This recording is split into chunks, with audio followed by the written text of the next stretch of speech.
Now here's a bit of a demo on how to roll a wall. Whenever you're rolling or painting walls, one of the first things you want to do is to cut it in and then roll. Now it's okay for first coats or primer coats to cut it in, to roll it first, but with final coats you must always cut it in and then roll it. Okay, so now we'll start our rolling. Now when you're rolling the wall, make sure you've got plenty on your roller. Always start approximately half a roller width away from the corner.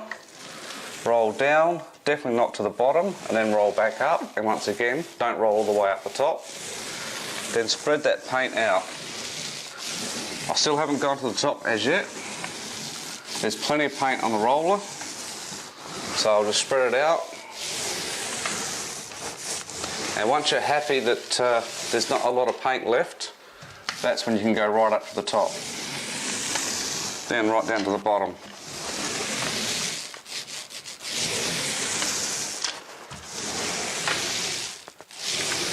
Like so. Now that's sort of rolled out, but I'll actually do one more dip.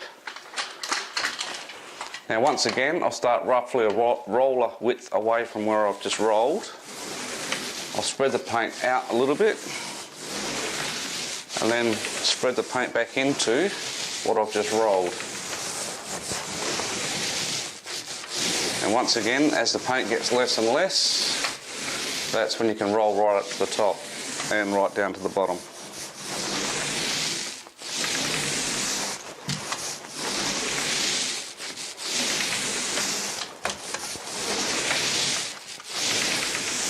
Okay, now I'm obviously left-handed, so I always work from left to right, but if you're right-handed, you'll probably want to work from your right to your left. Now I'll lay it off. Now I always start at the bottom, I roll up, and then come back down.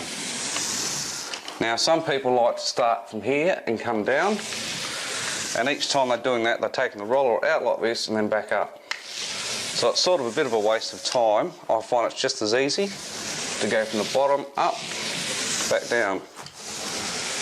Each time you're not worried about hitting the cornice.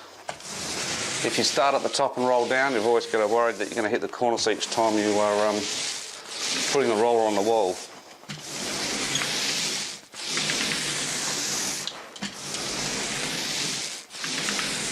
So now I've got to there.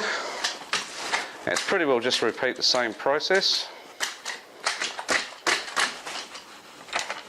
Once again, about half a roller width. Spread the paint out. I haven't got quite as much on this one, this dip.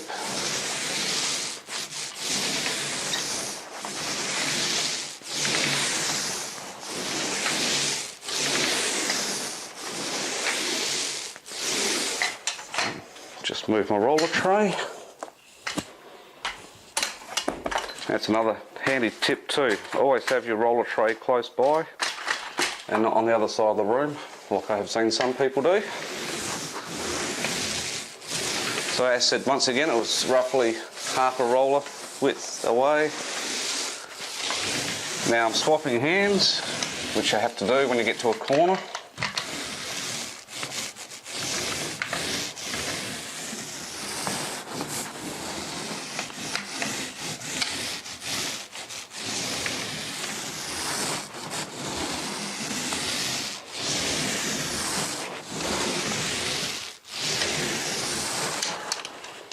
Okay, so now I've got to roll it all out. Now there's two ways. Some people will like to go back from that corner back into what I've just done.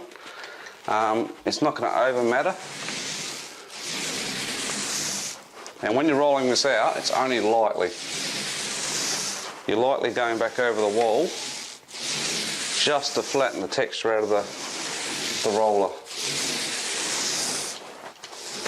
This way you'll end up with a smoother and even finish.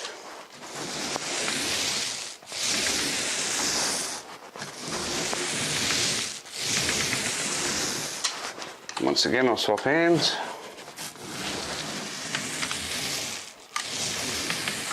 Well, start again.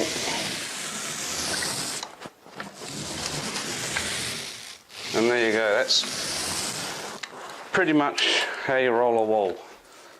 Oh, just another little tip that I forgot to mention is when you're rolling your walls, you'll notice how I was rolling in little sections.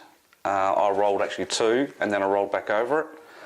At the moment it's quite cool, so I can get away with doing that. In fact, I probably could have rolled the whole wall and then rolled back over it, and it would have been fine. During warmer conditions, you may want to just roll one little section, then lay that section off, then start your next one and lay that one off, and obviously roll back into the one you've just finished.